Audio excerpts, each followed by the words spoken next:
vraies voix Sud Radio, 18h-20h, Cécile Doménibus, Philippe David. Quel plaisir de vous retrouver encore aujourd'hui à partir de 18h jusqu'à 20h avec Philippe David.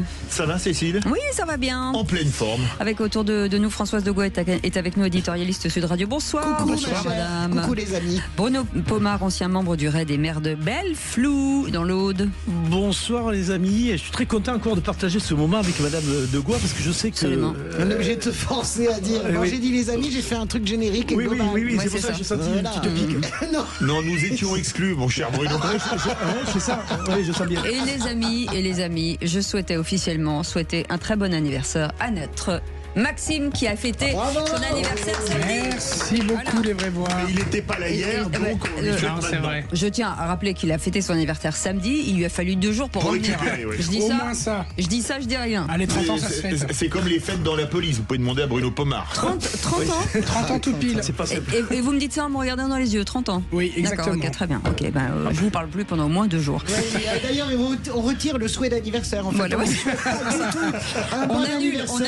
on redémarre depuis le début. depuis le début. On te souhaite un très mauvais anniversaire, une très mauvaise année. Voilà, non, en tout Vous cas. voulez savoir ce que j'ai fait la semaine dernière, non? Ça vous intéresse pas? Ah bah, super. Non, mais vous êtes cru. Non, je sais pas, non, À la c'est juste radio, pour là faire partager ce moment à tout le monde, à tous ceux qui nous écoutent. J'étais à la réunion, figurez-vous. Mais vous savez, c'est pas à la pause, vous passez un coup de fil et vous le partagez avec qui vous voudrez. Allez, les amis, le sommaire de cette émission, on va revenir sur cette labellisation qu'a proposé le président de la République, Philippe. Et on vous pose cette question, une labellisation, estimez-vous qu'il y a une dérive des médias? Eh bien, vous dites oui à 61%. Vous voulez réagir, le 0826 300 300. Et on attend bien évidemment aux appels, que vous soyez pour ou contre, on attend vos témoignages. Et à partir de 19h jusqu'à 19h30, Alan Brunon, tête de liste LFI de la mairie de Grenoble, va réagir en direct face à Philippe David à la suite de son coup de gueule de la semaine dernière. Oui, j'avais fait un coup de gueule lundi dernier où j'avais fortement critiqué son propos où il avait dit mon équipe n'aura pas vocation à faire la chasse aux dealers. Il a demandé un débat pour se défendre. Et bon, on a dit oui parce qu'on n'est pas du genre à reculer sur Sud Radio. Et quand on fait un coup de gueule, quand je fais un coup de gueule, c'est que je le pense fondamentalement, je l'assume et je le défends. Et ça dépend, ça, c'est ce qui va bien, c'est que sur nos murs il y a marqué Parlons vrai. Allez, on l'a fait en soyez cœur, en plus. les Oui, il est remonté, bienvenus. là, il est remonté. Tout de suite, le grand débat. Les vraies voix Sud Radio. Emmanuel Macron assure donc n'avoir jamais évoqué la création d'un label d'État ni d'un ministère de la vérité. Avec cette question des jours, estimez-vous qu'il y a une dérive des médias? 0826 300 300 et c'est Zach qui vous attend, bien entendu. Françoise Degois. Écoutez, moi j'entends la défense de l'Élysée.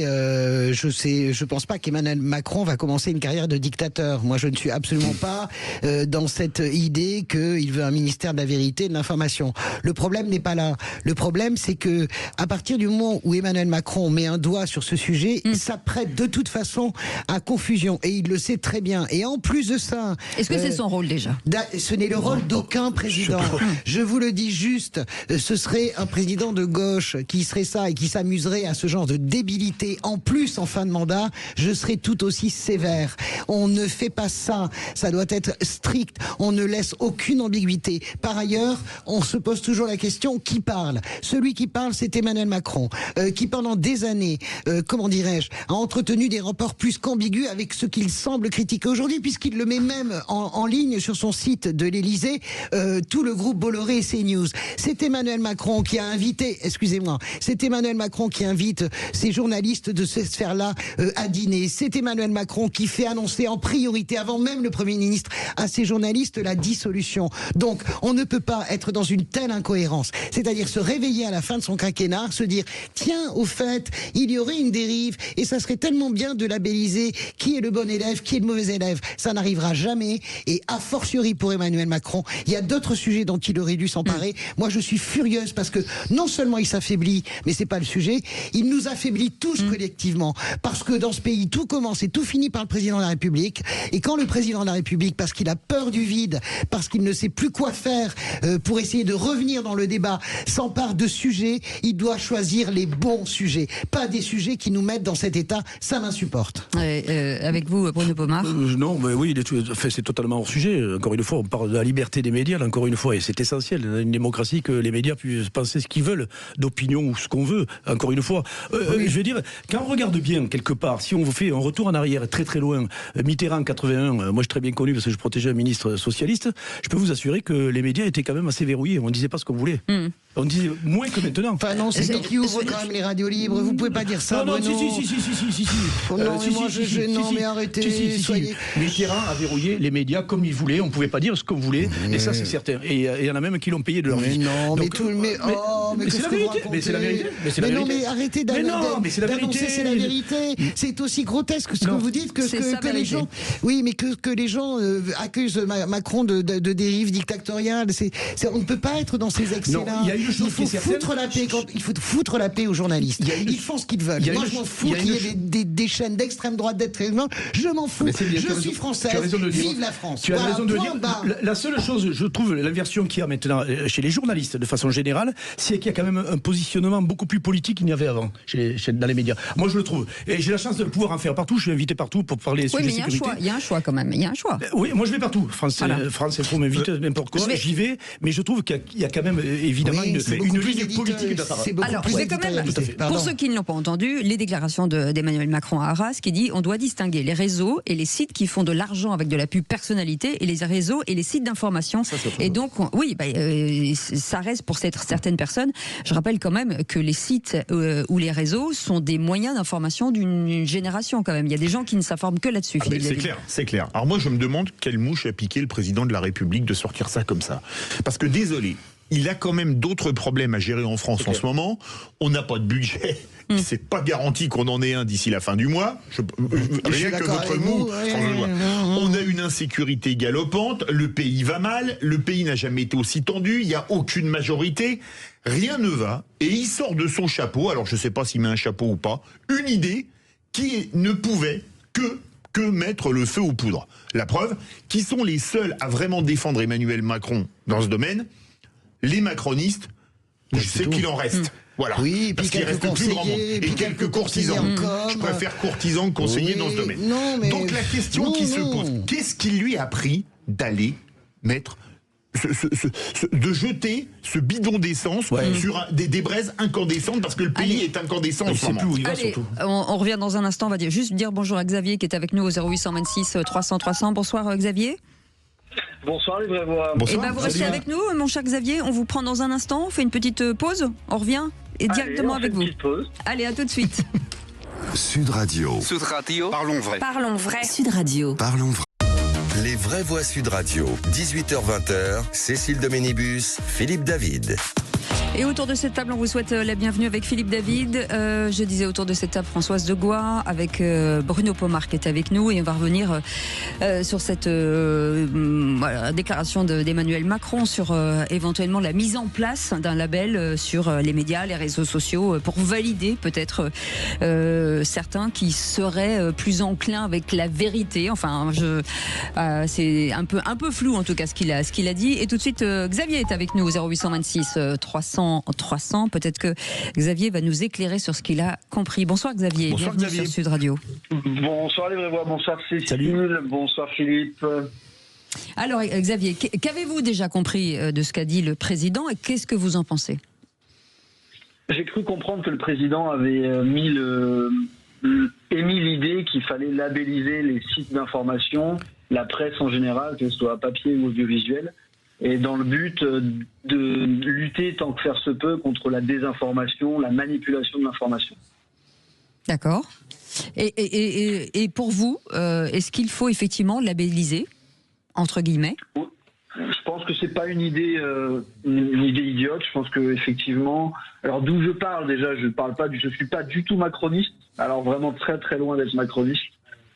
Je défends pas le président de la République, donc mon avis vraiment n'a pas d'intérêt à défendre la position du président. Déjà, je tiens à le dire. Oui. Je pense que c'est intéressant le sujet qui a été mis sur la table par Emmanuel Macron parce que effectivement l'information c'est un bien commun, c'est un bien public et c'est ce qui va orienter considérablement le fonctionnement des sociétés. Et je voudrais faire un peu d'histoire rapidement. Oui. Le Conseil national de la résistance, lors de la libération, les communistes et les gaullistes se sont réunis et se sont accordés sur des points clairs à la libération, et notamment dans le programme de la libération, il était prévu de libérer la presse des puissances économiques et financières, des intérêts industriels et bancaires. Parce que figurez-vous qu'il y a 70 ans, en fait, la France, les médias français étaient corrompus par les puissances bancaires et financières qui s'étaient accaparé le pouvoir de l'information pour diriger l'opinion publique. Balzac, dans Illusion perdue, décrivait la même mécanique au XVIIIe siècle. Et on a 19e Balzac. 19e siècle. Et le grand démographe Alfred Sauvy avait dit cette chose formidable: bien informés, les hommes sont des citoyens. Mal informés, ils deviennent des sujets. Et je pense qu'aujourd'hui, pour qu'on ait des citoyens français libres et éclairés, il faut qu'on ait des médias également qui soient libres, indépendants des puissances d'argent, indépendants des intérêts industriels et commerciaux qui essayent de manipuler l'information dans leur intérêt. Alors, ok, merci Xavier, on va Xavier, c'est super bien ce que vous dites parce que c'est le point que je voulais absolument développer. Je pense que la labellisation est une foutaise parce que qui sera l'instance qui décidera qu'est-ce qui est bien et qu'est-ce qui n'est pas bien. Ma vérité à moi n'est pas la même que la vérité des journalistes du groupe Bolloré. Je suis éditorialiste comme eux, je m'affronterai toujours, nous ne sommes pas d'accord. Mais ça s'appelle la démocratie. La liberté. En fait, ça, c'est même au-delà de la liberté, c'est la démocratie. En revanche, le seul travail le discernement, en fait. Le seul travail qui aurait dû être fait ne l'a jamais été fait par Emmanuel Macron. C'est pour ça qu'il n'est pas crédible, pas du tout crédible. C'est de voter une loi sur la concentration médiatique par les milliardaires. Et c'est là où vous avez raison. Et mea culpa, parce que François Hollande ne l'a jamais fait, malgré beaucoup de propositions qui avaient été faites dans ce temps. Le vrai mal, c'est celui-là, c'est pas autre chose. 0826 300 300, Roland est avec nous en direct. Bonsoir Roland, bienvenue sur Sud Radio. Bonsoir Cécile, bonsoir à tous. Vous vouliez réagir, mon cher Roland? Je viens d'écouter l'auditeur précédent. Xavier, qui est toujours là. Xavier, bonsoir Xavier. Bonsoir. Et s'il aime bien l'ORTF, s'il aime bien le ministère de l'Information, s'il aime bien l'URSS, allons-y. Mais depuis quand, dans une démocratie moderne au XXIe siècle, en France, le pays des Lumières, un organisme va dire tel média est bon, tel média est moins bon. Alors, Sud Radio, je vais prendre l'exemple de Sud Radio. Il va y avoir un organisme qui va dire Sud Radio, c'est chouette, c'est super, très bien, information vérifiée. Peut-être que cette personne va démissionner, une autre personne va arriver, va dire non, Sud Radio, c'est pas fou du tout en fait. Non, c'est pas digne de confiance. Mais on est où? Mais où va Emmanuel Macron? Mais où va sa dérive autoritaire? Si c'est Philippe David qui pouvait démissionner, ce serait super. Il est incroyable. On parle de contrôle des médias, mais il y a encore une fois l'ARCOM qui fait pas bien son job, mais il y a l'ARCOM qui existe, point final. Mais l'ARCOM, c'est autre chose. Bah si, c'est le contrôle des médias. Elle est faite pour réguler. Mais c'est régulé. Non, mais elle est faite pour réguler, elle n'est pas faite elle n'est pas faite pour dire ce média est bien ou n'est pas bien. Elle est faite. D'une certaine façon, elle le dit quand même. Non, mais elle est faite, comment dirais-je, pour arrêter, casser les dérives, etc. qu'il peut y avoir, etc. Donc moi, je ne sais pas s'il faut arrêter avec l'ARCOM ou pas. En tout cas, il faut arrêter avec les labels. Il faut arrêter avec les labels, ça c'est sûr. Je vais vous dire, permettez-moi, et je vais avoir un avis très tranché par rapport à l'ARCOM. Je serai au pouvoir, l'ARCOM, je dissous purement et simplement l'ARCOM. L'ARCOM ne joue pas son rôle de régulateur. L'ARCOM a fait fermer C8, qui était la première chaîne TNT où un talk show était regardé par 2 500 000 téléspectateurs. Est-ce que c'est normal dans une démocratie? Qu'est-ce qui a remplacé C8? Novo 19, T18 qui font 0% de part d'audience. C'est scandaleux, c'est l'argent des Français. Vous avez rémunéré des hauts fonctionnaires, des petits hommes gris qui ont fait fermer la première chaîne TNT. C'est un milliardaire, c'est un privé ça. Non, c'est privé. C'est Kretinsky et West France. Non, mais honnêtement, c'est pas l'argent du contribuable. Non, mais la question qui se pose, parce qu'on veut faire une commission qui va, comme le disait très justement d'ailleurs Roland, on va faire une commission, mais sur quels critères seront pris les gens dans la commission? Et qui va le faire? Et qui sera? Alors, à moins qu'on fasse, je vais être très provoque, comme les jurés d'assises, on prend les listes électorales et on tire on sort 10 personnes dedans, mais c'est pas crédible si on connaît rien aux médias. Une commission, déjà, qui siège dans cette commission et qui décide qui mais on n'en a pas marre des commissions et des... Deuxièmement, et après les labels, sur quels critères? Mais non, mais c'est ça le sujet. Commission on va faire comme en Chine. Sur quels critères?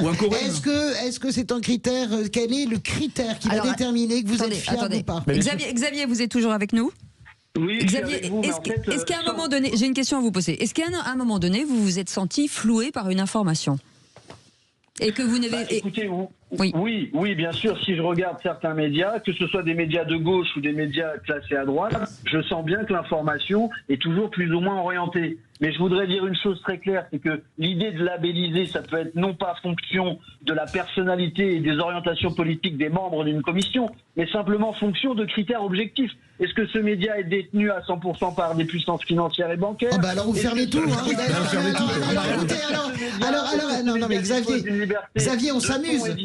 On peut faire la liste. Mais bien sûr. Si c'est ça le critère, vous n'avez plus un média privé. Vous n'avez plus une seule chaîne en info Si, continue. vous aurez quelques radios associatives. Vous avez voilà. France Info. Vous n'avez plus c'est un sujet, mais je suis d'accord avec vous. Non, mais la question du financement des médias se pose. Merci, c'est ça le premier point. Un enjeu fondamental. Je suis d'accord. Aux États-Unis, par exemple, l'élection de Donald Trump aux États-Unis, et on peut prendre d'autres exemples ailleurs dans le monde, le financement des médias, le financement de l'information a un rôle terrible sur la suite des Bien sûr, c'est à vous. Bien sûr, je suis d'accord avec cher vous. monsieur, c'est à vous de faire du discernement dans les informations que vous recevez. Non, mais si vous les prenez de but en blanc comme ça, effectivement, on vous manipule. Non. Soyons sérieux 5 minutes. Est-ce que vous croyez que Madame Michou, elle a le temps de faire du discernement quand elle rentre du boulot à 20h et qu'elle a lu 3 livres dans toute sa vie? Mais sérieusement. Mais excusez-moi, mais dans ces cas-là, vu comme ça, vous dites, Madame Michou, elle n'est pas compétente pour lui faire le droit de vote. C'est quand même assez... Non, mais Xavier, attends, excusez-moi, Xavier, on peut avoir lu 3 livres dans sa vie et avoir du discernement. Ça n'a rien à voir. Mais Xavier, c'est pas une question de culture. Non, mais Xavier... Oui, bien sûr. Le discernement d'un individu, il est lié à tout un tas de facteurs. Et nous, on doit essayer en tant que média, moi je suis pas un média, mais je veux dire, les médias doivent essayer tant que ça se peut d'aller vers l'objectivité. Oui, mais Xavier, est-ce que plutôt que de labelliser effectivement des médias, est-ce qu'il n'y a pas une culture à mettre en place de dire, quand vous regardez un média, allez voir le contraire ailleurs et faites votre propre discernement. En fait, c'est ça le problème, c'est que tout le monde regarde la même chaîne tout le temps. Non, mais honnêtement, sérieusement... Attends. C'est le but de l'ARCOM. L'ARCOM, son boulot, c'est normalement de faire respecter le pluralisme. Et c'est que normalement, sur CNews ou France Inter, on puisse entendre des opinions dissidentes s'opposer pour que les gens puissent se construire un avis éclairé. Je suis d'accord avec vous. Alors, Xavier, c'est très... Il y a Roland qui veut parler. Roland, qui est là. Mais moi, je vais vous dire les choses et moi, je vais citer, parce que je suis un auditeur, et je vais citer les médias qui posent problème pour l'ARCOM et pour la bien-pensante, je vais les citer. C'est vos confrères. Non, c'est pas la peine. Mais si. On les connaît. On les connaît. Non, mais on n'est pas complètement stupide. Je sais très bien, mais c'est eux qui dérangent, c'est eux qu'on veut bâillonner, c'est eux qu'on veut faire fermer. Il s'avérait, et moi je prends pas parti, mais il s'avérait que cette chaîne d'information en continu est la première chaîne d'information de France. Donc, au bout d'un moment, moi j'ai envie de dire à toutes celles et à tous ceux qui ne se reconnaissent pas envers ces médias, de changer de chaîne. On ne vous force pas, on n'est pas en URSS, bien sûr. Vous zappez. Et puis surtout, il faut cesser d'en faire aussi une grenouille. Mais de droite ou de gauche, vous avez raison. Ça vous plaît pas, vous changez de chaîne. Vous regardez, je suis désolé. Je suis désolé, mais quand j'écoute, de temps en temps, ça m'arrive très peu, mais ça m'arrive quand même, quand j'écoute France Inter, je ne vois pas où est le pluralisme des opinions. Je n'en vois pas. Non, écoutez, toujours la même pensée dominante. Je suis désolé. Moi, je veux pas cette bataille rangée entre le service public et la Bollorès ferme m'insupporte. Vous regardez, il faut quand même se rappeler. Il faut rappeler aussi que ces audiences de chaînes ne sont pas si exceptionnelles. Vous savez, ces chaînes qu'on porte au pinacle, que ce soit, on va pas les citer. En tout cas, vous faites un 20h de France 2 ou de TF1, c'est 6 ou 7 fois plus de gens. L'information de masse, elle n'est pas forcément dans les chaînes info continues. En tout cas, merci Xavier, merci Roland. Vous avez été, c'était très intéressant en tout cas de vous avoir à l'antenne. Vous nous rappelez quand vous voulez, comme Roland ou Xavier voulait nous interpeller, vous voulez discuter, parler, débattre, 0826 300 300. Vous pouvez déjà aussi laisser des messages sur notre compte Twitter, sur TikTok, sur notre chaîne YouTube, et on sera ravis de vous accueillir. Et puis si toutefois vous avez envie de venir dans le studio débattre avec nous, eh ben nous on vous invite, aucun problème, on vous met autour de la table. Dans un instant, le tour de table de l'actu des vraies voix, Philippe David. Eh bien je vais prendre la défense de Sophie Binet. Eh ben très bien, avec vous Françoise Degois. Le procès de Luigi Mangione fait véritablement déchirer l'Amérique. Et Bruno Pomar. Je reviens sur le sujet de la violence sur les élus, sur ceux qui représentent la nation, quel qu'il soit, après la fameuse affaire Bardella. Allez, on fait une petite pause et on revient dans un instant. On va calmer, peut-être pas finalement. Sud Radio. Sud Radio, parlons vrai. Sud Radio. Les vraies voix Sud Radio. 18h-20h, Cécile Doménibus, Philippe David. Ils sont tout chauds comme des croissants, chauds comme des baraques à frites. Ils sont là et bien entendu au taquet comme Françoise de Gois. J'avais, comment ça va? Ma minibus, comment ça va? Ma petite poupoune. En plus, elle est mal élevée. Avec Bruno Pomar et Philippe David, bien entendu. Je vous rappelle qu'à partir de 19h, Philippe David sera en direct ici. Non, 19h. Non, 19h, c'est Magali. Vous me perturbez, moi. Moi, je suis le flic. Laissez-moi Quand finir. vous me dites 1h30 d'émission, c'est 1h30. Là, vous me dites, j'arrive, il y a 1 heure d'émission. C'est scandaleux, quoi. Ben voilà, parce que vous allez regarder les professionnels. Qu'est-ce que vous voulez que je vous dise? Est-ce que vous avez entendu l'argumentaire de l'ami Bruno? Non. Moi, je suis un flic. Déjà, tu commences tout. Donc, un flic, tu arrives pas dans ta tête à comment dirais-je, à changer d'horaire, à avancer, à reculer tes programmes. Mais non, madame le Debrun, robot. Oui, je suis programmé, exactement. On me donne un ordre, on me dit c'est 1h30 d'émission, je fais 1h30, point final. Un peu discernement, monsieur Pomar. Je disais, donc à partir de 19h, Philippe David va débattre avec Alan Brunon, tête de liste de la France Insoumise à la mairie de Grenoble, sur un coup de gueule que vous avez fait lundi dernier. Et en tout cas, il va réagir, ils vont débattre jusqu'à 19h30. Vous pouvez bien entendu appeler, vous pouvez bien sûr vous manifester. On sera très heureux de vous accueillir. Allez, tout de suite, le tour de table de l'actu des vraies voix.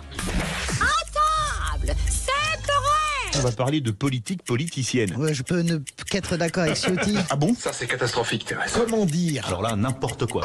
Le tour de table. De l'actualité. Françoise de Gois ne peut qu'être non, mais ça, c'est vraiment indigne. C'est indigne. Il avait dit, pour une fois, un truc intelligent. C'est-à-dire que vous mettez en doute notre professionnalisme de journaliste. C'est ça que vous dites. Là, la labellisation, c'est serait importante. La tête à Toto. Philippe David. Maxime. Écoutez, on va écouter un son. Et ces propos, ces comportements sont à l'image du comportement des grands patrons aujourd'hui qui coulent le pays. Ils n'en ont plus rien à faire de la France, ils n'en ont plus rien à faire de l'intérêt général. Leur seul objectif, c'est l'appât du gain. Moi, j'ai envie de dire, les rats quittent le navire. Voilà ce qu'on voit aujourd'hui. Alors, je vais pas défendre ces propos parce que j'ai pas la même vision des patrons. Mais alors, ce que je trouve complètement fou, c'est que pour ces propos, suite à une plainte de quelqu'un qu'on connaît bien, qui est Sophie de Menton, la présidente du mouvement patronal éthique, Sophie Binet est mise en examen pour ses propos. Alors moi j'estime deux choses pour injure publique.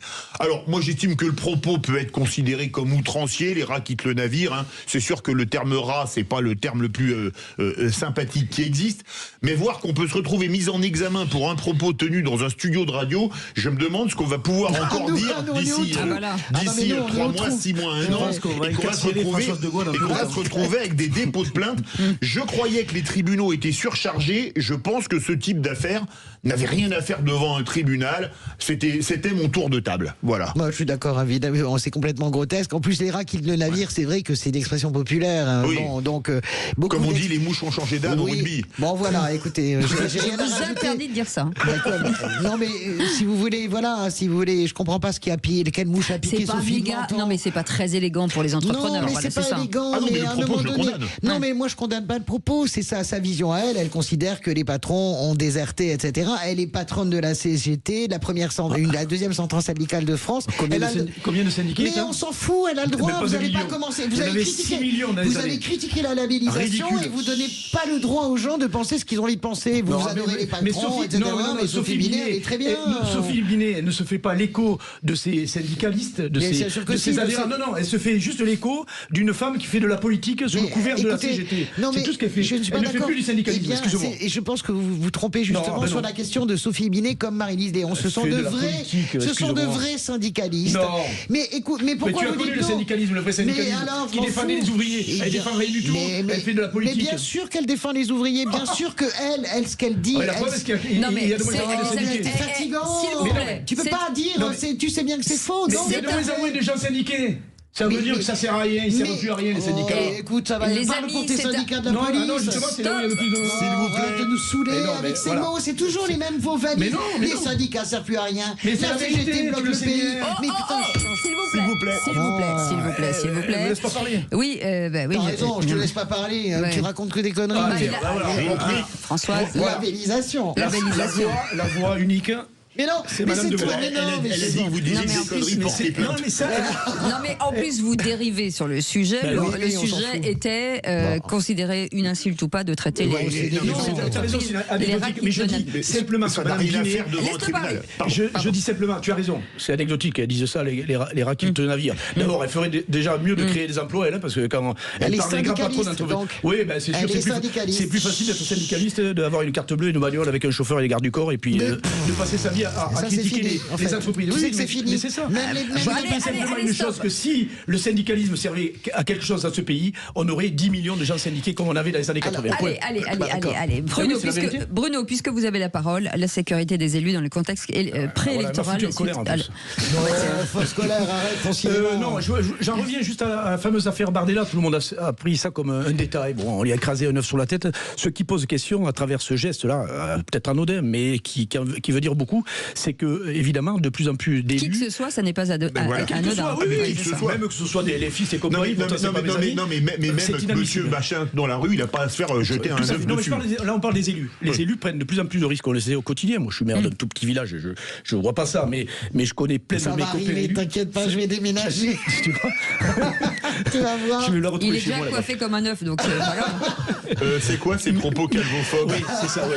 Allez, on y Mais va. encore une fois, cette société devient complètement folle. Et je plains les élus. Il y en a beaucoup qui démissionnent d'ailleurs, qui ne veulent plus garder de mandat ou quoi que ce soit, parce que on va vers une radicalité. Je dis bien le terme très fort, en s'en prenant systématiquement aux élus. Et on l'a vu à travers ce geste, mais on l'a vu Valls quand il a pris une claque. On l'a vu Macron qui a pris une claque. François Hollande, Voilà. bien Et sûr, ça, bien sûr, bien sûr. il faut que ça cesse, parce que ça ne peut pas continuer. Et ça pose un véritable sujet, encore une fois, pour notre société de façon générale. Parce qu'encore une fois, les élus prennent du recul, ne veulent même plus repartir sur les mandats, rien que pour ça d'ailleurs, au-delà des emmerdes qu'on a quand on est élu, mais ne veulent plus systématiquement repostuler parce qu'ils ont peur. Voilà, des menaces, tout ce qui peut arriver. Ou à un moment donné, il va y avoir une réaction, ça va mal finir, ça c'est sûr. Mais oui, Ça va très mal. mais au pire, on Je va suis aller au d'accord. pire. Et c'est les élus et c'est tout ce qui représente aux yeux de certaines personnes le pouvoir, alors que ce soit l'extrême gauche ou l'extrême droite, Pareil. ou en tout cas un militantisme très radical. Vous avez vu ce qui s'est passé en Italie avant-hier, ça a choqué toute l'Italie à Turin. C'est le Corriere della Sera qui a été envahi, complètement défoncé par 400 militants qui considéraient que le journal ne faisait pas son travail sur Gaza, et soutenu par Francesca Albanese, Ouais, ça qui est fait la peur. représentante auprès de l'ONU de l'Italie. C'est délirant en fait. Donc moi je prends pas ça pour quelque chose d'anodin, mais j'ai pas non plus envie d'en faire Saint-Sébastien crivelé de flèches non plus, Jordan Bardella. Je comprends très bien l'utilisation qu'il en fait, mais globalement oui c'est vrai, la violence Non, mais n'est si pas on défend possible. les autres, on défend aussi Bardella J'ai sur le même même sujet. défendu Voilà, c'est Zemmour ça. quand il s'est pris une claque dans Tout à la fait. rue, Et mais l'œuf aussi, je il a l'ai pris un œuf, toujours défendu Par la même personne. parce que je pense que on ne peut pas. Allez, Françoise, Luigi que- Maggione. C'est en lien avec ce qu'il dit, Oui. Bruno, sur la. Luigi Maggione, ce jeune homme qui sort un revolver avec un silencieux en 3D et qui va abattre de sang-froid à bout portant, quasiment à bout touchant, le président d'une grande compagnie d'assurance aux États-Unis. Parce qu'il estime qu'il fait trop de marge. Il fait trop de marge et que sont pas assez soignés. Ce procès est en train de déchirer l'Amérique. Figurez-vous que les sondages sont tombés. Il y a 42% des Américains de moins de 30 ans qui considèrent qu'il a eu raison. Ce qui est complètement fou. Qu'il a eu raison. Il a assassiné froidement un type. Il a eu raison. En pleine rue. En pleine rue. Il y a un problème il y a un problème également, comment dirais-je, de vice de forme sur. Apparemment, le policier qui a fouillé son sac et qui a trouvé l'arme ne lui a pas annoncé vous avez le droit de garder le silence, etc. Toute l'affaire pourrait tomber à cause de cela. Il pourrait être remis en liberté directement. Donald Trump est fou furieux. Demande lui, et on lui a rien demandé, à ce que le procès, il n'a pas à s'en mêler, soit devant une cour fédérale pour qu'il encourt la peine de mort. En tout cas, ça dit quelque chose. Moi, je suis tombé de l'arbre. Ok, les assurances sont chères, etc. Vous savez, aux États-Unis, c'est un enfer. Vous savez, pour vous assurer, vous soigner. Eh bien voilà, ce jeune homme devient un enjeu politique et il est suivi par une grande foule de gens au Allez, nom réaction, de. Françoise. Ouais, Il nous pardon. reste un Mais- minute. Excusez-moi. Allez, moi je trouve fou le nombre de gens qui trouvent normal qu'il se soit fait descendre. Je trouve ça absolument hallucinant. Alors là, soit dit en passant. Mais encore une fois, parce on le voit, regarde déjà à l'Assemblée nationale ce qui se passe avec les extrêmes. Je parle que des extrêmes, LFI et RN. ces gens-là attisent la haine en permanence de tout le monde. Et on retrouve ça sur le terrain, c'est-à-dire des gens qui sont totalement radicalisés, qui sont capables de passer à l'acte. Je vous dis qu'un jour ou l'autre, on va avoir quelque chose de très grave à cause de tout ça. J'allais dire un gros mot. Mais non, mais je pense que c'est dramatique. C'est la faute des politiques. Ils ont une responsabilité historique dans ce qui se passe. Aussi un changement dans la société américaine qui est complètement fou, parce qu'à l'époque, la société américaine était très à droite, et aujourd'hui, il y a une partie de gauche, mais qui est très radicale. On l'a vu notamment avec le wokisme. Et là, les gens qui disent, mais c'est normal qu'il soit fait descendre. Polarisation. Absolument. La vie politique. Allez, vous restez avec nous dans un instant. L'info en plus, on reviendra sur mardi 2 décembre. Une grève nationale est organisée par les syndicats. J'ai bien dit syndicats, monsieur Pomar. Allez, à tout de suite. Détendez-vous. Sud Radio, votre attention est notre plus belle récompense. J'écoute Sud Radio tous les jours et j'adore. Sud Radio, parlons vrai. Les vraies voix Sud Radio, 18h-20h, Cécile de Ménibus, Philippe David. Soyez les bienvenus et merci en tout cas de votre fidélité. On est écouté un petit peu partout en France et si vous savez le DAB+ vous permet aussi de nous entendre partout en France avec ce numéro de téléphone 0826 300 300 autour de cette table. Philippe David, bien entendu, Françoise de Gois. Salut. Et Bruno Pomar. Je vous ai pas vous demandé, je vous ai rien demandé, Françoise de Gois. Je m'en fous, je réponds quand même. C'est comme ça les gauchistes, on leur a rien demandé, ils la ramènent tout le temps. Vous voyez ce que je veux dire? Mais il en reste encore un peu. Il en reste quelques-uns, oui. Tu sais, je dirais... Excusez-moi, sécurité s'il vous plaît. Quand nous retrouverons le pouvoir, je dirais que vous avez caché des gauchistes pendant la guerre. Je vous jure, je ferai ça. Je vous jure, je vous épargnerai. Soyez les bienvenus tout de suite, l'info en plus. Les vraies voix Sud Radio. Et ce mardi 2 décembre, une grève nationale est organisée par les syndicats, François-Louis. Absolument, Cécile. La CGT, la FSU et Solidaires ont manifesté donc ce mardi contre le projet du budget du gouvernement. Les syndicats réclament entre autres plus de moyens pour les services publics. Caroline Chevet, vous êtes secrétaire générale de la FSU, donc Fédération syndicale unitaire. Bonsoir. Bonsoir, bienvenue sur Sud Radio. Bienvenue sur Sud Radio, effectivement. Que peut-on dire de cette journée de mobilisation? Il semble qu'il n'y ait pas eu non plus beaucoup de monde. Qu'est-ce que vous en dites, vous? Le contexte n'est pas simple et en particulier le débat parlementaire a un peu perdu tout le monde, il faut quand même l'avouer. On a du mal à voir où tout cela va atterrir. Pour autant, ce qu'on a observé dans le travail de mobilisation auprès de nos collègues, des agents des services publics, c'est une très large adhésion à ce que nous portions dans cette journée. C'est-à-dire à la fois l'urgence de revaloriser les salaires des agents et des agentes de la fonction publique et de redonner les moyens aux services publics.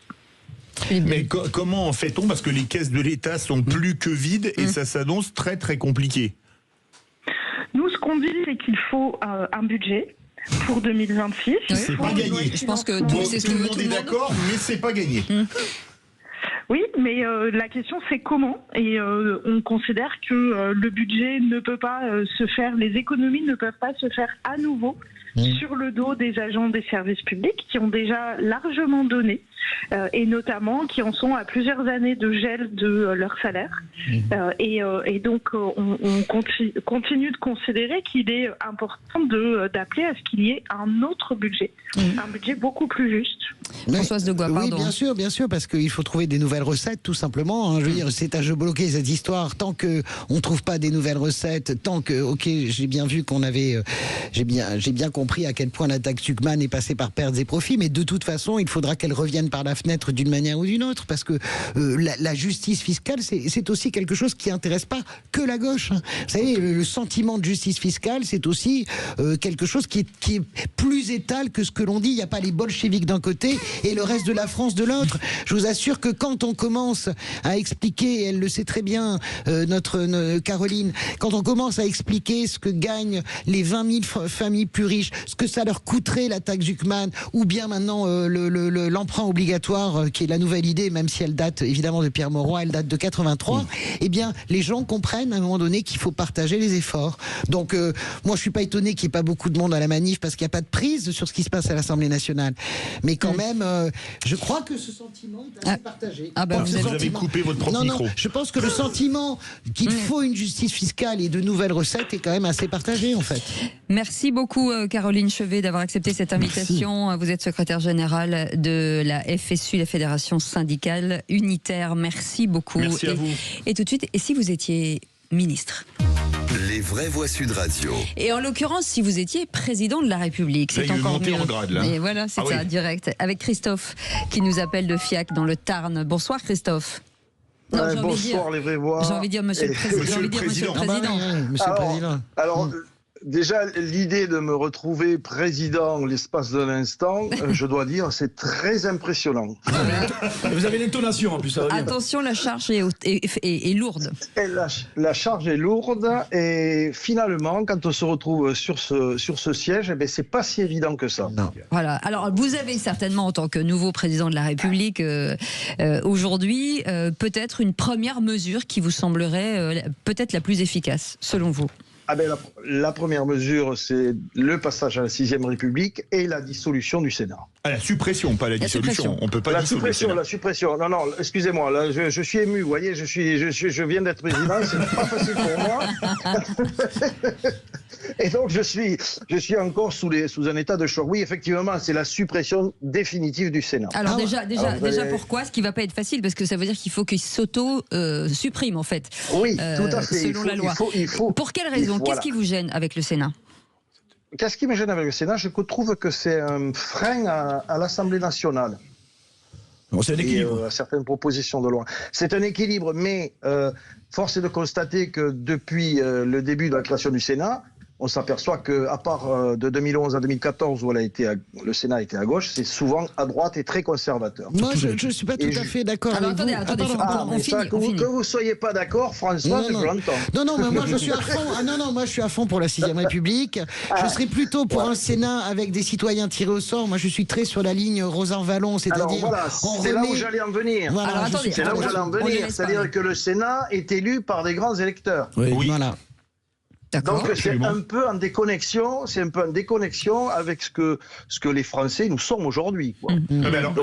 Excusez-moi, mais vous voulez passer à la 6e, mais dans la 5e, le Sénat ne représente pas les Français, mais les territoires. Oui, en plus. Effectivement, donc pour les territoires ruraux. Et donc c'est un peu compliqué. En plus, dans une période où on cherche un petit peu d'argent un peu partout, plutôt que de regarder les recettes, on ferait de regarder les dépenses. C'est quand même un petit billet de plus de 300 millions là. Monsieur le Président, vous la jouez un petit bras, comme on dit, hein, parce qu'il y a quand même des économies. Supprimer l'Assemblée.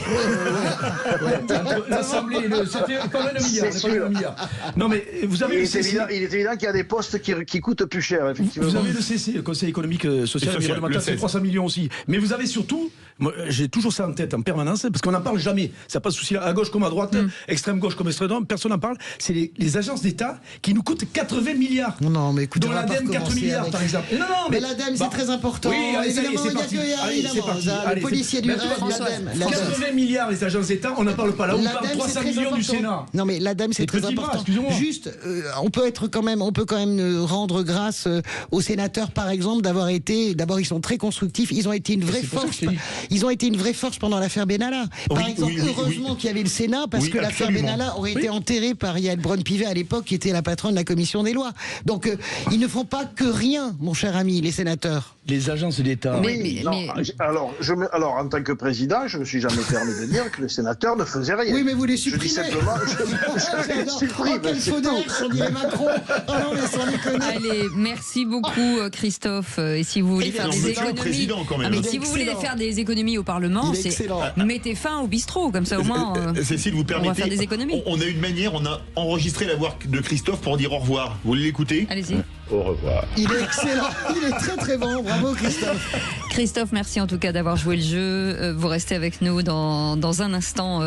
Sera avec nous puisque on vous le rappelle, Philippe David, il y a à peu près une semaine, il y a 8 jours, a fait un coup de gueule en tout cas, et c'est Alan Brunon qui sera avec nous dans quelques instants, tête de liste LFI à la mairie de Grenoble, qui veut réagir à ce coup de gueule qu'il estime pas en accord avec les propos qu'il a tenus. Il sera avec nous dans un instant face à Philippe David. On vous souhaite la bienvenue. Mais tout de suite, on va parler de votre argent avec Thomas Binet.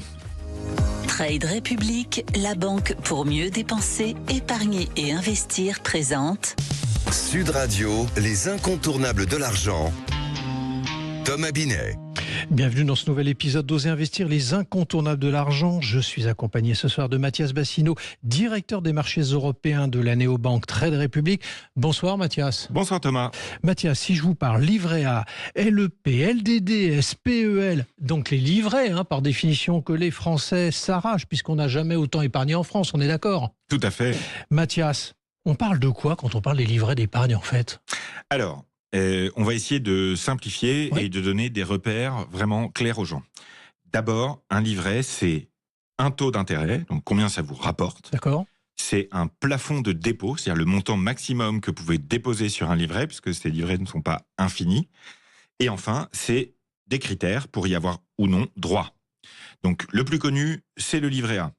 Le livret A, lui, son taux a baissé récemment puisque l'inflation a baissé en France, donc la Banque de France a baissé le taux du livret A, et c'est 1,7% actuellement, c'était encore 2,4% il y a peu de temps. Le livret d'épargne populaire, lui, le LEP, est plus élevé. Il est à 2,7% depuis cet été. C'est beaucoup plus que le livret A, mais c'est parce que c'est réservé à celles et ceux qui ont des faibles revenus. Sous condition. Exactement. Vous avez un qui est moins connu, qui est adapté quand vous avez un livret A qui est déjà plein, c'est le livret de développement durable et solidaire, donc le LDDS, qui est à 1,7%, comme le livret A. Alors, voilà ce qu'on peut dire des trois grands livrets. D'accord. Moi, j'aimerais quand même vous entendre sur le fameux PEL. C'est encore un autre acronyme, c'est le plan d'épargne logement. C'est différent de ces trois livrets ou pas? Tout à fait. Il est souvent mis dans la même catégorie, je dirais, un peu des livrets, alors que le PEL a un fonctionnement complètement différent des livrets bancaires classiques. Donc le plan épargne logement, c'est un produit d'épargne réglementé, donc un livret dont le fonctionnement est garanti par l'État, mais qui permet de constituer petit à petit une épargne, un capital, pour financer un projet immobilier. Donc il y a un objectif qui est fixé et qui est très précis. Il exige des versements réguliers minimum sur une période d'au moins 4 ans. Le taux de rémunération de cette épargne est garanti et fixé dès l'ouverture du plan. Comme ça, vous savez combien de temps vous avez devant vous pour constituer l'apport que vous voulez constituer pour un crédit immobilier. Et ensuite, le fait d'avoir un PEL donne droit à un prêt épargne logement à un taux préférentiel connu à l'avance.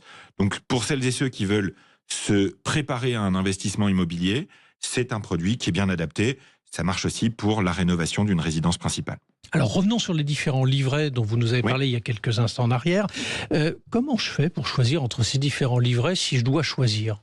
Alors, ça dépend de votre situation personnelle et financière et de vos objectifs et aussi de vos besoins en liquidité. Puisque sur le PEL, l'argent doit rester.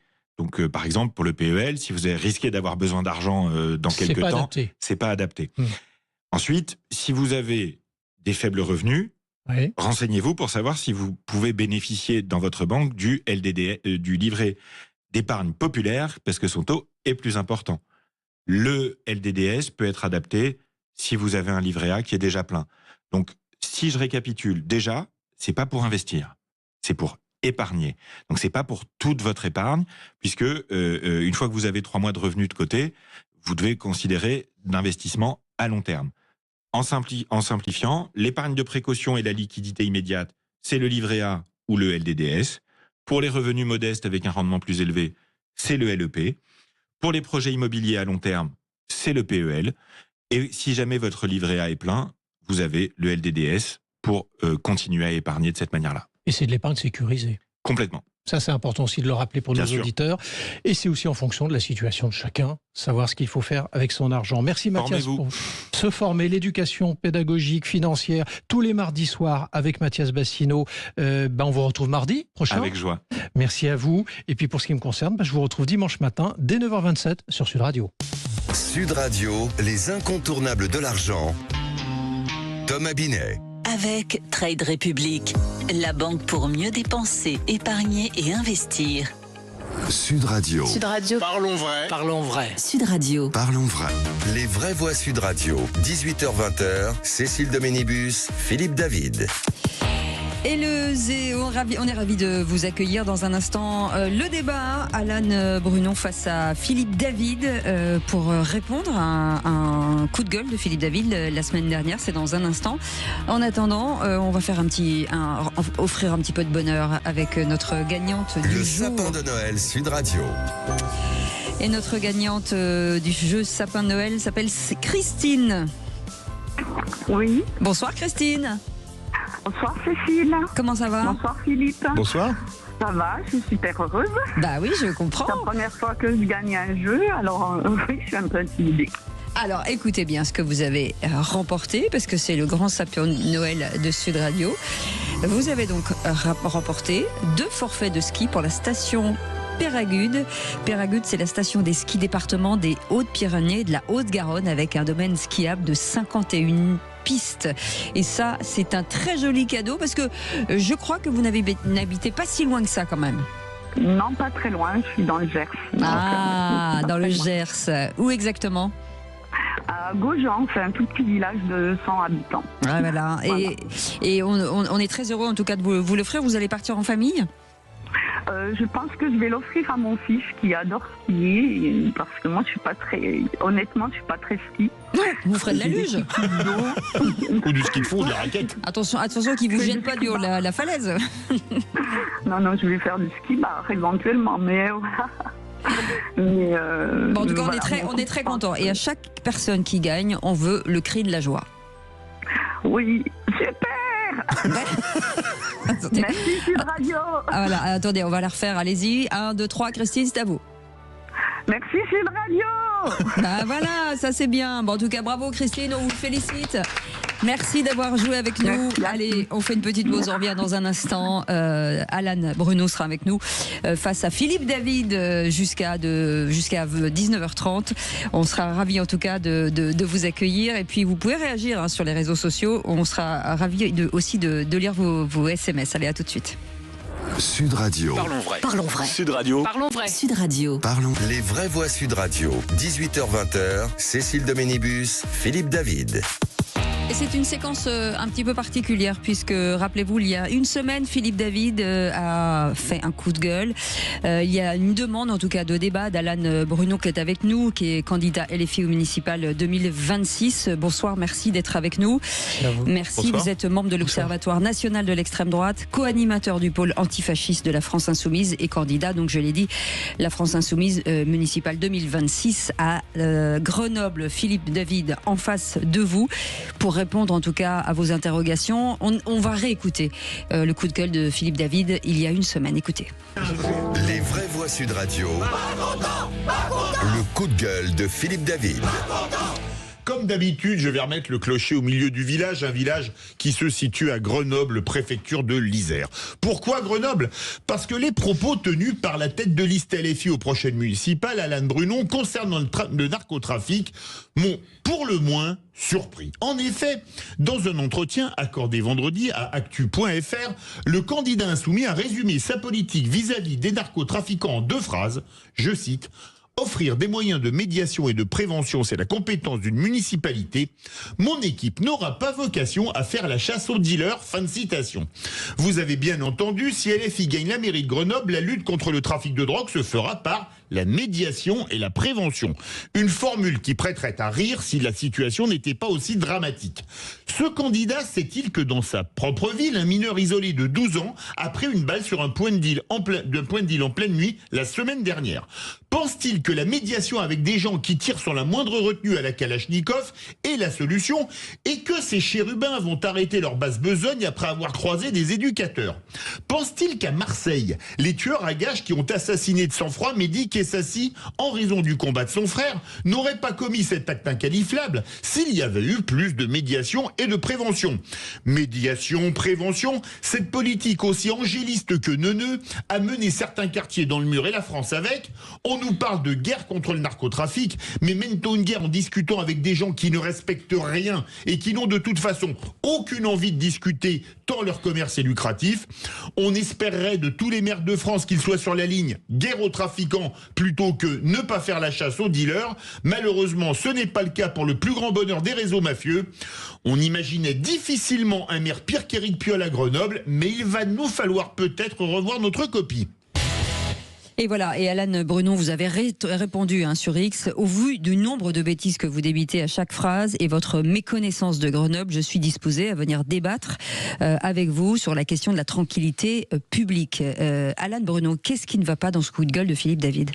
C'est d'abord qu'il nous reproche d'aller sur les sujets de médiation et de tranquillité publique, qui sont les compétences d'une municipalité, en reprenant en quelque sorte les arguments des militants de la droite et de l'extrême droite, qui sont ceux de dire que nous serions des angélistes, etc., alors même que la politique qui est menée depuis 40 ans dans les quartiers populaires est une politique qui est angélique. En effet, il y a eu 1 milliard d'euros de dépensés dans la répression de la criminalité organisée. Cette répression n'a servi à rien, si ce n'est que de faire, comme je l'avais dit, la chasse aux dealers, donc de déplacer le problème d'une cage d'escalier à l'autre. C'est-à-dire que depuis 40 ans, dans les quartiers populaires, c'est la politique de la chaise musicale. Il faudrait s'intéresser aux différentes formes d'insécurité qui touchent les habitants des quartiers populaires, et vous en avez raison, il y a de l'insécurité dans les quartiers populaires, une insécurité économique, monsieur, par exemple à Grenoble, 10% des plus riches gagnent 4 fois plus que 10% des plus pauvres.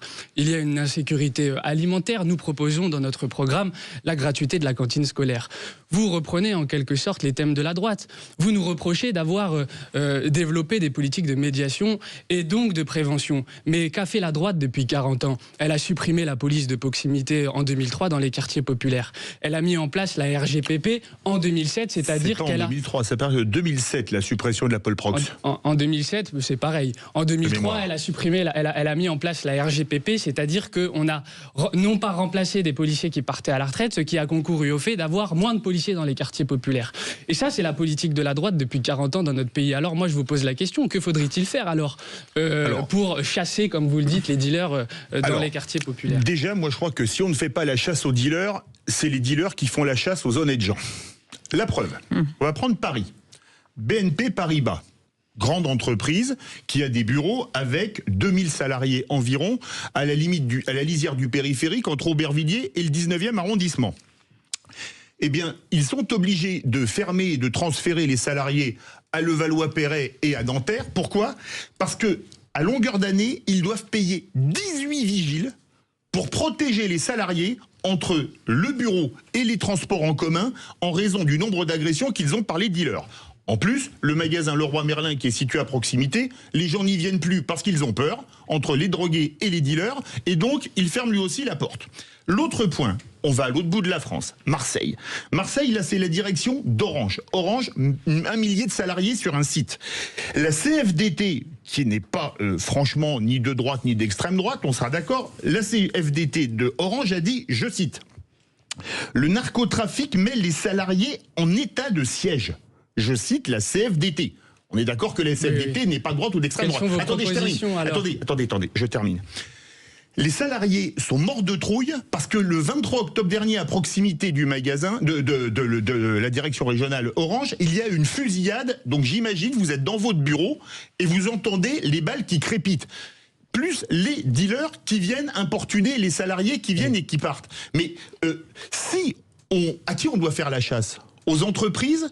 Aux salariés ou aux dealers. Moi, je défends les travailleurs qui doivent aller travailler sans avoir la boule au ventre. Et là, c'est pas contre les patrons qui ont la boule au ventre. C'est contre les voyous qui leur pourrissent la vie. Moi, c'est à eux que je veux faire la chasse. C'est aux dealers, c'est pas aux salariés. Mais monsieur, alors commencez par pointer la réalité des problèmes. Il y a 12 millions d'armes qui circulent en France. C'est le 2e pays européen où il y a le plus d'armes qui circulent. Pour autant, on en saisit 5000 chaque année. Allez dire ça à la droite. Pourquoi vous me reprochez à moi de mettre en place des politiques de prévention et de médiation ? C'est eux qui laissent proliférer les armes partout, monsieur. Nous sommes le 3e pays exportateur d'armes au monde. Il y a des armes qui sortent des usines. On va pas comparer des rafales et les armes qu'il y a dans les banlieues. Oui, la France est le 3e exportateur d'armes du monde. Et donc ces armes viennent d'où, monsieur ? Comment est-ce qu'on fait alors pour chasser les armes des quartiers populaires en s'attaquant à la racine de ce que sont la production des armes, son exportation, le fait qu'il y a des armes qui partent des réseaux de fabrication et qui arrivent dans la main de la criminalité organisée, ça c'est pas la France insoumise. Si vous voulez vraiment chasser ça, votez pour un insoumis à la présidentielle et vous verrez que ça changera. Alors, 2 choses. Déjà, les armes qui circulent dans les banlieues, c'est pas des armes françaises. C'est pas des FAMAS. Ça, c'est ce que vous dites, mais aucune étude reprend ce que vous êtes en train de dire. Moi, j'en ai parlé avec des syndicats de policiers que je connais bien. Donc, qui sont vachement compétents sur cette situation. Sur le trafic d'armes, ils sont quand même assez compétents. Oui, j'en ai même parlé à un ami général de gendarmerie en préparant le débat. Donc, ils ont quelques compétences. Les armes qui circulent en France, elles viennent très souvent des pays de l'Est. Alors, il y a eu la source Yougoslavie, quand il y a eu la guerre en Yougoslavie, il y a une trentaine d'années. Et il y a eu, maintenant, il y a l'Ukraine, malheureusement, puisqu'il y a la guerre en Ukraine depuis maintenant. Et donc, on se contente de la situation, on s'en satisfait. C'est normal qu'il y a des armes qui circulent en France. Et donc, vous estimez que la droite fait tout pour ne pas endiguer ce phénomène. Déjà, moi, je défends pas la droite ou la gauche. Je défends visiblement, vous nous attaquez. C'est la droite qui a cette politique depuis 30 ans. Ah non, mais attendez, moi, si vous voulez qu'on fasse une politique contre les armes, je dis banco. Dites-moi comment est-ce qu'on ferait alors. Dans ces cas-là, vous bloquez les quartiers où il y a des armes, on les connaît, désolé. Bloquez les entreprises qui les fabriquent, monsieur. Mais c'est pas des armes françaises. Si, monsieur, c'est des armes françaises dans les quartiers. Renseignez-vous. Bloquez les entreprises qui en fabriquent. Arrêtons d'exporter des armes dans les pays qui massacrent tout le monde, monsieur. Excusez-moi, mais ce que vous dites n'a pas de sens. Parce que la France, elle exporte des armes. Je vais vous dire ce qu'elle exporte, la France. Elle exporte des frégates. Qui vont où ? Qui servent à qui ? Mais on a vendu des Rafales au Qatar, on en a vendu à indifférent qu'on arme Israël, monsieur. Oui, excusez-moi, ça n'a aucun rapport entre les Kalachnikov qui tuent des gamins à Marseille, à Grenoble ou ailleurs, et les Rafales qu'on vend à l'Inde ou au Qatar. Ça n'a aucun rapport. Les armes sortent bien de quelque part, monsieur. Vous avez beau expliquer qu'elles sortent de Yougoslavie ou d'Ukraine, tout le monde trouvera votre argumentaire très sérieux. Je vais vous dire d'où elles viennent. Excusez-moi, je recentre quand même le sujet. Vous avez interpellé Philippe David pour lui dire, sur cette phrase, mon équipe n'aura pas vocation à faire la chasse aux dealers. Philippe David vous a répondu. Qu'est-ce que ça veut dire, mon équipe n'aura pas vocation à faire chasse aux dealers? Déjà, s'il avait lu plus de 4 phrases... Vous avez mal lu. S'il avait lu plus de 4 phrases de mon intervention, il aurait compris que nous allons développer dans les quartiers populaires une politique de la prévention et de la médiation. Parce que nous n'avons pas vocation, quand nous sommes élus d'une ville, monsieur, en effet, à remplacer la police judiciaire qui a été détruite dans ce pays, à remplacer, monsieur, le fait que désormais, avec les réformes Darmanin, il y a 3 millions de procédures qui restent en attente. Et donc, monsieur, nous avons en effet vocation à traiter nos policiers municipaux comme une police administrative qui, en effet, ne vont pas s'exposer. Nous n'allons pas armer la police municipale, en effet, monsieur. Je sais que vous êtes désagréablement surpris. Nous n'allons pas développer la vidéoprotection qui, selon la Cour des comptes, monsieur, ne sert à rien et qui permet de résoudre 1 à 3% des délits. Peut-être que vous avez une position sur ça, mais en effet, nous allons nous mettre en place des politiques qui répondent à l'urgence sociale, à l'urgence économique et à la véritable insécurité qui gangrène les quartiers populaires, qui n'est pas celle que vous développez, monsieur, ici. La grande insécurité qui concerne les quartiers populaires, je vais en parler. Parce que vous la connaissez, peut-être que vous avez grandi dans un quartier populaire. Oui, dans le 9-3. D'accord. Moi, j'ai grandi à Villeneuve, dans le plus grand quartier de Grenoble, donc peut-être que nous allons pouvoir enfin parler de la misère des gens. Alors, le problème, c'est que j'ai vu, désolé, je vais me faire du mal, je suis un peu plus âgé que vous, et j'ai malheureusement vu la situation évoluer dramatiquement. Mais pas la que dans droite le 93 depuis très longtemps, qui en est responsable. Et puis, excusez-moi, mais peut-être qu'il est de droite, Macron, mais il était quand même ministre de François Hollande. Ça, c'est un détail. Il est de droite, François Hollande est de droite, ça va pas être très difficile à moi de le reconnaître. Je peux parler du deal. Alors, on va parler des gens, des dealers. Ce sont des gens qui n'ont aucune limite. Quand vous voyez qu'ils prennent des gens, tiens, je pense au frère de Mehdi Kessassi, pas celui qui a été tué sur un contrat, on en a déjà parlé. L'autre qu'on a mis en barbecue. Vous prenez un type vivant, et vous le mettez dans une voiture à laquelle vous mettez le feu. Ça s'appelle de la barbarie. Il tire sur n'importe qui, vous permettez, il tire sur n'importe qui sans hésiter. Je pense à la jeune Soukaina, étudiante, qui travaillait dans sa chambre. Des dealers tirent sur une pharmacie, sur un point de deal. Manque de chance, elle prend une balle perdue. Tout ça, monsieur, mais en quoi ça concerne ce que je vais dire? Vous pensez vraiment que le maire de Grenoble a la possibilité d'agir là-dessus? Moi, ces gens-là. Soyez sérieux, monsieur. Est-ce que vous pensez sincèrement que la médiation peut servir Mais la médiation, c'est la compétence de la municipalité, madame. Vous me demandez ce que je vais faire en tant que maire. Je ne vais pas remplacer en effet la police judiciaire qui a été détruite par la droite pendant 30 ans dans ce pays. Je vais faire ce qu'un maire doit faire, c'est-à-dire développer des brigades qui iront plutôt s'intéresser à ce que moi j'observe de l'insécurité, monsieur. Les violences intrafamiliales qui se sont développées dans ce pays. 45% des plaintes qui concernent un membre de la famille. On parle de 41 000 mineurs, monsieur. Est-ce que ça vous intéresse? Peut-être. La police, monsieur, vous savez ce qu'elle passe son temps à faire dans les quartiers populaires?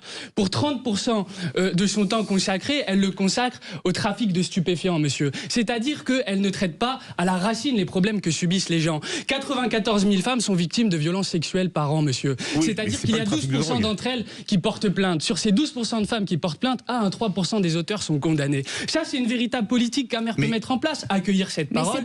C'est pas sur ce sujet-là que vous êtes venu, mais parce qu'il essaye de me dire qu'en tant que maire, j'irai armer ma police municipale, mettre de la caméra de vidéoprotection partout et faire la chasse aux dealers. C'est faux, monsieur. Mais la médiation n'a amène rien. Je vais vous prendre un chiffre. Un exemple. C'est pas moi qui le dis. Qu'est-ce qui amène la politique violente et répressive d'une droite, monsieur, qui n'a comme seul objectif dans les quartiers d'y foutre la pagaille, de développer une police qui y va avec... Excusez-moi, on va pas être dans l'inversion accusatoire. C'est pas la police qui met la pagaille dans les quartiers. Ah si, monsieur, c'est la police qui met la pagaille dans les quartiers. On va pas être dans l'inversion accusatoire. Permettez-moi de vous dire... monsieur, vous croyez que les opérations de la BST ont un intérêt, si ce n'est de foutre la pagaille dans les quartiers, monsieur? Non mais attendez, excusez-moi, qui est-ce qui tue dans les quartiers? Mais monsieur, les trafiquants ou la police? Non mais attendez, qui est-ce qui tue? Je vous pose une question. Par exemple, depuis 20 ans, monsieur, je vais vous dire qui tue aussi dans les quartiers aussi, monsieur. Depuis 20 ans, depuis la mort de Ziad Ebouna, il y a eu 163 personnes qui ont été assassinées dans les mêmes conditions que l'assassinat de Ziad Ebouna, monsieur. Vous appelez ça comment, monsieur, la police qui tire sur les gens? Un assassinat, c'est prémédité. Un assassinat, c'est prémédité, ça n'a rien à voir. Et d'ailleurs, les flics ont été blanchis. Ça n'existe pas, monsieur. J'ai jamais dit que ça existait pas. Les jeunes qui subissent des contrôles aux faciès, monsieur, ça n'existe pas. Attendez, vous permettez. Les Noirs et les Arabes dans les quartiers populaires qui sont contrôlés 20 fois plus qu'une personne blanche, ça vous effraie pas, non? Ah, vous êtes tranquillement quand vous sortez du studio, vous êtes bien. Non, c'est pas un hors-sujet, c'est vous qui décidez de pas arborer ces questions. S'il vous plaît. Oui. On parle des dealers et de la phrase qui a été dite. Je vais citer l'OFAST. Organisme sérieux sur le travail. Attendez, permettez. Le FAST dit que le chiffre d'affaires de la drogue en France, c'est 7 milliards d'euros par an. Très bien. Attendez, permettez que je termine. Mais vous citez l'OFAST qui est en ce moment concerné par une enquête pour corruption. Vous êtes vachement intelligent. Tout le monde est corrompu. C'est pas moi, c'est l'OFAST qui est corrompu en l'occurrence. Il y a une enquête dessus, monsieur. Parce que les réseaux de criminalité organisée, en effet, il y a une porosité entre ceux qui les traitent et ceux qui... Un point de deal rapporte entre 20 et 100 000 euros par jour. Est-ce que vous croyez qu'en gérant une telle manne, et puis là, désolé, c'est pas du chiffre d'affaires, c'est quasiment de la marge. Est-ce que vous croyez que les gars, ils vont laisser tomber?